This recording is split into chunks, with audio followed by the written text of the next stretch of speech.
Hello viewers और academy IAS BPSC के YouTube channel पर आप सभी का स्वागत है।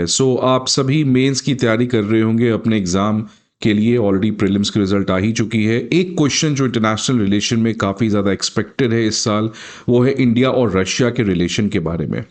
और ये इसीलिए एक्सपेक्टेड है बिकॉज आप सभी को पता है कि नेक्स्ट वीक 5 से 6 दिसंबर को व्लादिमीर पुतिन जो हैं वो भारत आने वाले हैं for the India Russia annual summit. India और रशिया के रिलेशन के बारे में तो आप सभी को इतिहास पता होगा कि कोल्ड वॉर के समय अगर एक ऐसा कंट्री था जिसने भारत को काफ़ी ज़्यादा सपोर्ट किया, भारत के साथ खड़ा रहा। इनफैक्ट एक ऐसा कंट्री जिसके साथ हमने 1971 में इंडिया रशिया फ्रेंडशिप ट्रीटी किया, या चाहे वो इंडिया की प्लान्ड इकॉनमी को मदद करना हो, या हमें न्यूक्लियर पावर बनने में जो एक मदद चाहिए थी, हर तरीके से रशिया जो है वो भारत के साथ खड़ा रहा। लेकिन उसके बाद जैसे ही सोवियत यूनियन 1991 में कोलैप्स हो गया, रशिया काफ़ी ज़्यादा कमज़ोर कंट्री बन गया था, उसकी इकॉनमी कोलैप्स हो गई थी। लेकिन फाइनली 1999 में व्लादिमीर पुतिन आते हैं पावर में, और अगले ही साल वो भारत विजिट करते हैं सन 2000 में। और 2000 में जब वो आए थे भारत, तो वो पहला इंडिया रशिया का समिट था। और उसके बाद से हर एक साल इंडिया और रशिया का समिट लगातार होते हुए नज़र आया है। एक बार पुतिन भारत आते हैं तो अगले बार भारत के प्राइम मिनिस्टर जो हैं वो रशिया गए हैं। तो ये कारवान इस तरीके से चलते रहा। लास्ट टाइम पुतिन भारत आए थे इस समिट के लिए 2021 में, लेकिन अब 2025 के एंड में पुतिन भारत आने वाले हैं। लेकिन हालात, कॉन्टेक्स्ट, जियोपॉलिटिक्स सब कुछ बदल चुका है। इनफैक्ट अब जब वो आ रहे हैं तो एक तरफ रशिया यूक्रेन वॉर जो अभी तक चल रहा है, और दूसरा ट्रंप और पुतिन के बिगड़ते हुए रिश्ते में, जहां पर ट्रंप बार बार भारत को बुली किए, भारत को प्रेशराइज किए कि हम अपने रशिया के साथ टाइम टेस्टेड पार्टनरशिप को तोड़ दिए। तो इसलिए जिस कॉन्टेक्स्ट में इन दोनों लीडर्स की मुलाकात होने जा रही है, ये बहुत ही ज़्यादा डिफिकल्ट टाइम है आज जियोपॉलिटिक्स में, जहां पे हर तरीके से अनसर्टेनिटी है।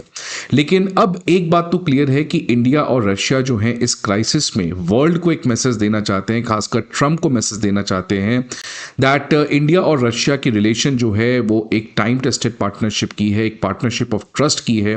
और इसी प्राइम मिनिस्टर मोदी ने कहा भी था 2014 में, every child in India knows that Russia is our best friend. और इसी पर्टिकुलर मैसेज को आउटराइटली बोल्डली वर्ल्ड को बताना, और कैसे दोनों कंट्री आज ग्लोबल स्टेबिलिटी का एग्जाम्पल बने। और इसीलिए जो पुतिन की विजिट भारत में होने जा रही है, ये काफ़ी ऐतिहासिक विजिट होने जा रही है। और ये बात खुद पुतिन के एडवाइजर ने रिसेंटली एक प्रेस कॉन्फ्रेंस में कहा कि पुतिन्स विजिट को is going to be extremely grand as well as fruitful. तो ये एक बड़ा स्टेटमेंट यहां पर दिया गया था। कुछ दिन पहले एस जयशंकर जी भी जब वो रशिया के फॉरेन मिनिस्टर सर्गियो लैवरोव से मिले थे, तो उस प्रेस कॉन्फ्रेंस में उन्होंने कहा था दैट बहुत सारे multiple, not single, multiple India Russia deals जो हैं वो फाइनलाइजेशन के स्टेज पर पहुंच चुके हैं। तो अगर आप इन सभी डॉट्स को कनेक्ट करोगे तो ये एक रियली लैंडमार्क मोमेंट होने जा रहा है 23rd एनुअल समिट में, और इसमें काफी कुछ एक्सपेक्टेड है। अब इसी के बीच में जैसे जैसे डेट्स करीब आ रहा है 5 से 6 दिसंबर का, बहुत सारे एग्रीमेंट्स जो हैं वो अब क्लियर होते हुए दिख रहे हैं कि आखिरकार किन चीज़ों के ऊपर ये दोनों कंट्री जो हैं वो कोऑपरेट करेंगे। 29 नवंबर की खबर आती है जहां पे रशिया के डिफेंस मिनिस्टर और इंडिया के डिफेंस मिनिस्टर दोनों की मुलाकात होती है, और इसमें S-500 भारत एक्वायर कर सकता है। इसकी बारे में भी बातचीत लगभग अब तय हो चुकी है। S-400 का कमाल तो आपने ऑप सिंदूर में देखा, लेकिन अब it's going to be much more lethal S-500, जिसकी जो कैपेबिलिटी है, जो रेंज है, वो काफ़ी ज़्यादा है एज कम्पेयर टू S-400। इसमें एक और चीज़ इंटरेस्टिंग है, इसके ऊपर ऑब्वियसली सहमति अभी तक नहीं खबर आई है, लेकिन क्या S-500 जो है वो भारत के अंदर लोकल प्रोड्यूस किया जाएगा, ये सवाल है जो अभी तक क्लैरिटी नहीं मिला है। लेकिन भारत S-500 को खरीदने जा रहा है, ये लगभग अब तय मान लें।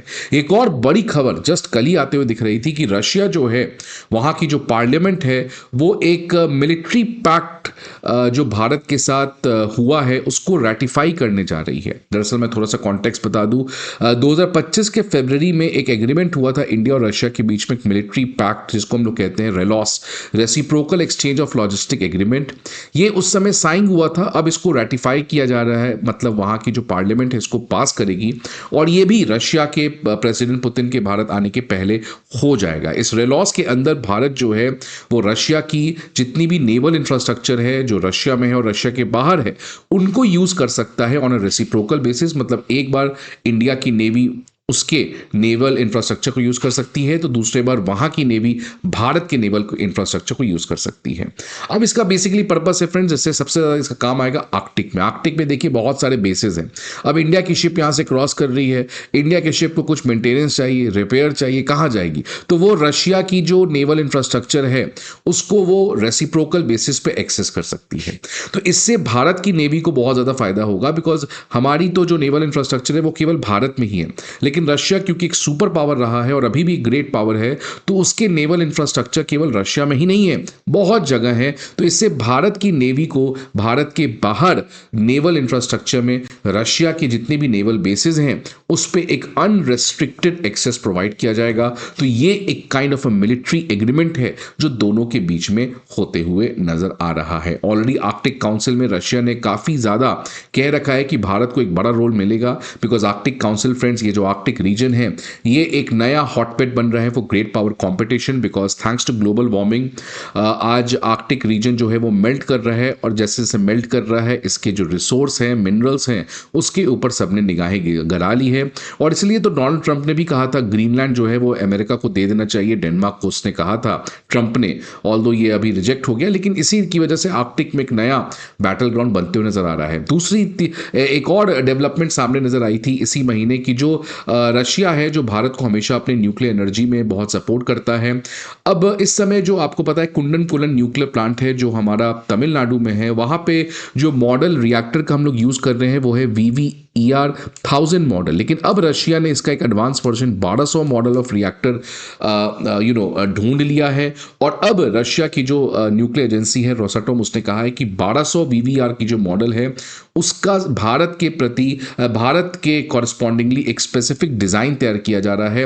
मतलब कि ये जो नया रिएक्टर है वो अब भारत में भी देखने को मिल सकता है, जिससे भारत की न्यूक्लियर एनर्जी को प्रोड्यूस करना इसमें काफी पॉजिटिव खबर आएगा। और ये तब आएगा जब भारत ऑलरेडी एक न्यूक्लियर पावर बनना चाह रहा है। ऑलरेडी हमारा इस बजट में टारगेट था 100 गीगावाट न्यूक्लियर पावर कैपेसिटी हम लोग प्रोड्यूस करेंगे बाय 2047। तो इसमें रोसाटोम जो है रशिया जो है वो अगेन भारत की मदद करेगा। इसके अलावा रेयर अर्थ ये भी एक बहुत बड़ा अब नया दोस्ती का पिलर बनते हुए नजर आ रहा है। और खासकर ये तब आ रहा है जब आज ही खबर आती है कि लगभग 3 billion ton of silver, potassium, magnesium और भी बहुत सारे ऐसे डिपॉजिट जो हैं वो रशिया में डिस्कवर किए गए हैं। बिकॉज फ्रेंड रशिया आपको पता है जोग्राफिकली काफी बड़ा है। और अगर मैं बात करूं तो इस समय सारे फैक्ट्रीज तो उराल्स में है, लेकिन ये जो फार ईस्ट एरिया है जो कंप्लीटली बर्फ से जमा रहता था, अब इसमें धीरे धीरे जब एक्सप्लोरेशन किया जा रहा है तो ऐसा लग रहा है कि बहुत सारे रिसोर्सेज जो है यहाँ पे हो सकते हैं। रशिया के पास केवल सोना नहीं है, रशिया के पास केवल तेल नहीं है, गैस नहीं है, लेकिन रशिया के पास क्रिटिकल मिनरल्स भी बहुत ज्यादा है। और इसीलिए भारत के साथ अब मिलकर रशिया जो है वो क्रिटिकल मिनरल में चाइना के हेजेमनी को खत्म करने का प्रयास करता है।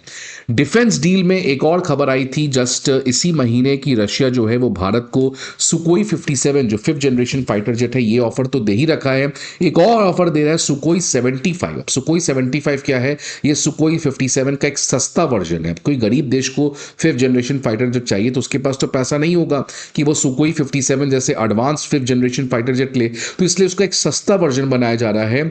और रशिया ने तो इनफैक्ट ये भी कहा है कि ये दोनों का प्रोडक्शन भारत में होगा। तो ये तो केवल रशिया ही कह सकता है, अमेरिका तो F-35 बेच रहा है, ये बेच नहीं रहे हैं, ये बना रहे हैं, लाइक ब्रह्मोस मिसाइल। तो ये रशिया का जानते हैं आप भारत के प्रति एक हमेशा से पॉजिटिव आउटलुक रहा है। और फ्री ट्रेड एग्रीमेंट को लेकर भी अब काफी ज्यादा तेज हो गई है बातचीत। 25 नवंबर को ही पीयूष गोयल जी ने कहा था कि ऑफिशियली फ्री ट्रेड एग्रीमेंट जो रशिया की ब्लॉक है यूरेशियन इकोनॉमिक यूनियन, उसके साथ हमारा स्टार्ट हो चुका है। तो फ्रेंड्स अगर आप इन सभी डॉट्स को कनेक्ट करेंगे तो एक बात तो क्लियर है कि इंडिया रशिया के रिलेशन कांस्टेंट नहीं है। कांस्टेंट ये है कि दोनों एक दूसरे को रिस्पेक्ट करते हैं, बट ये दोनों अपने रिलेशन को समय के हिसाब से इवॉल्व भी कर रहे हैं। एक जमाने में जहां पे हमारा केवल दोस्ती डिफेंस को लेकर होता था, आज तो हम लोग लगभग 35% ही डिफेंस रशिया से इंपोर्ट कर रहे हैं, आधा है जो हम लोग कोल्ड वॉर में करते थे।